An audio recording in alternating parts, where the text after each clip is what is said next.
Assalamualaikum warahmatullahi wabarakatuh. Selamat pagi teman-teman semua. Perkenalkan, kami dari kelompok 3 mata kuliah manajemen strategi. Di sini kami akan mengulas mengenai bab strategi generik. Perkenalkan, nama saya Muhammad bin Walid dengan NIM 1861264. Rina Waiseptiaweni dengan NIM 1861118. Nama saya Lady Mas Bidari, NIM 1961427. Dan nama saya Zainul Rizky dengan NIM 1861030. Selamat menyaksikan. Baik, yang pertama saya akan menjelaskan mengenai strategi generik. Menurut Michael Porter, strategi pada tahun 1980 di mana ada istilah bahwa di sebuah perusahaan mengejar keunggulan kompetitif di lingkungan pasar yang dipilih di mana terdapat beberapa jenis diantaranya. Yang pertama, strategi biaya rendah atau low cost. Di sini masuk pada low involvement, di mana biasanya menekankan pada upaya memproduksi biaya standar dalam segala aspek dengan biaya per unit yang rendah. Dengan ini sesuai dengan kebutuhan pelanggan. Biasanya di sini konsumen tidak peduli dengan perbedaan merek ataupun produk.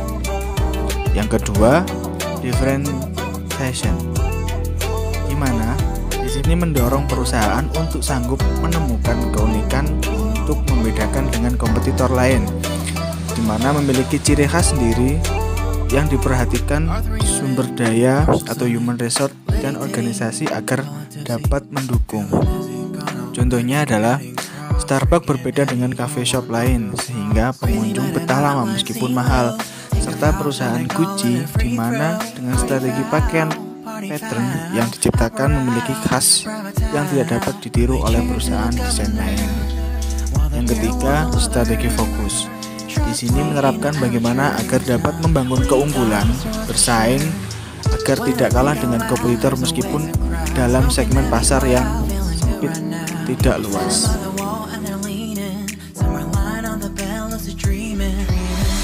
Yang selanjutnya, lalu bagaimana strategi formulasi dirumuskan? Apabila diamati ada 3 level strategi. Yang pertama corporate strategi, yang kedua bisnis, dan yang terakhir fungsional strategi. Lalu manakah yang dapat dipilih menurut Porter? Yang dapat dipilih adalah business division strategi. Di sini terdapat generik strategi seperti comparative strategi, di mana terdapat resource base atau sumber daya, serta capability analysis di mana sangat perlu untuk menganalisa strategi dan bagaimana berkompetisi di pasar. Di sini digunakan untuk terkait market base juga. Strategi generik. Dalam strategi generik berdasarkan keunikan ada 4, yaitu strategi kepemimpinan biaya atau low cost, yang kedua strategi diferensial, yang ketiga strategi fokus, yang keempat strategi penyedia biaya terbaik.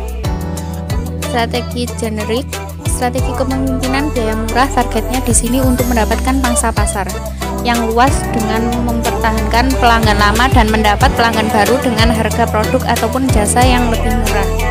Basis keunggulan ini adalah mengelola biaya-biaya yang terjadi agar lebih rendah daripada pasar pesaing. Faktor yang dapat membuat strategi ini berhasil apabila kondisi. Yang pertama, kompetisi harga di antara pesaing sangat keras. Yang kedua, produk yang dijual merupakan produk standar industri yang mudah tersedia dari banyak penjual. Yang ketiga, hanya sedikit diferensiasi produk untuk pembeli. Di sini pembeli hanya membeli bukan karena merek, namun karena harganya yang miring. Yang keempat, jumlah pembeli sangat banyak dan mempunyai kekuatan signifikan menawar harga dapat turun. Lalu penyebab kegagalan biasanya terlalu terpaku pada pengurangan biaya di mana dapat seminimalisir mungkin namun tidak memikirkan kualitas sehingga minat masyarakat jadi turun serta tidak memikirkan inovasi fitur yang dapat menarik. Contoh Alfamart dan Indomaret. Karena ditekankan pada biaya yang murah dapat dijangkau konsumen di mana input murah dan dapat meminimalkan biaya overhead yang di mana memiliki konsep perbaikan secara terus-menerus.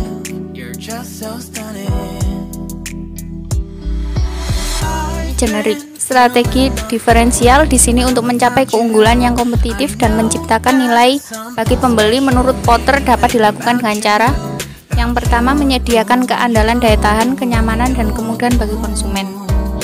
Yang kedua, membuat produk yang lebih inovatif, aman, dan lebih unggul dibanding produk kompetitor.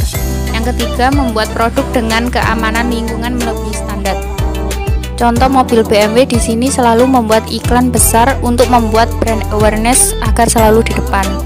Strategi generik bisa menyebabkan kegagalan karena terlalu mendiferensiasikan produk dengan begitu harga menjadi mahal dari kompetitor lain, dan tentu dengan adanya hal seperti ini mengurangi minat para pelanggan. Selanjutnya, strategi generik, strategi fokus. Di sini mengkonsentrasikan pada segmen jeruk dari keseluruhan pasar, di mana pada kebutuhan khusus dalam penggunaan produk yang menarik konsumen dan berbeda dari pangsa pasar lainnya, biasanya berfokus pada fokus low cost dan fokus diferensiasi. Di strategi fokus dikatakan berhasil apabila perusahaan ini dapat mempertahankan basic nama baik perusahaan dibanding dengan kompetitor-kompetitor dalam melayani konsumen yang jadi sasaran. Contohnya, mobil Nix dan Prius. Produk ini mobil ramah lingkungan, berfokus pada lingkungan yang ramah. Dalam strategi generik, strategi penyedia terbaik. Strategi ini memberikan nilai yang superior ataupun dapat dikatakan eksklusif bagi para konsumen dengan menyeimbangkan strategi yang ditekankan pada biaya yang lebih rendah dan terdapat variasi diferensiasi pada produk dan jasanya, di mana biasanya mempunyai atribut kualitas pelayanan dan kinerja yang sebanding. Contoh, mobil Rolls-Royce sini meningkatkan loyalitas brand, fokus pada pasar untuk mencapai prestis yang baik dan bagus.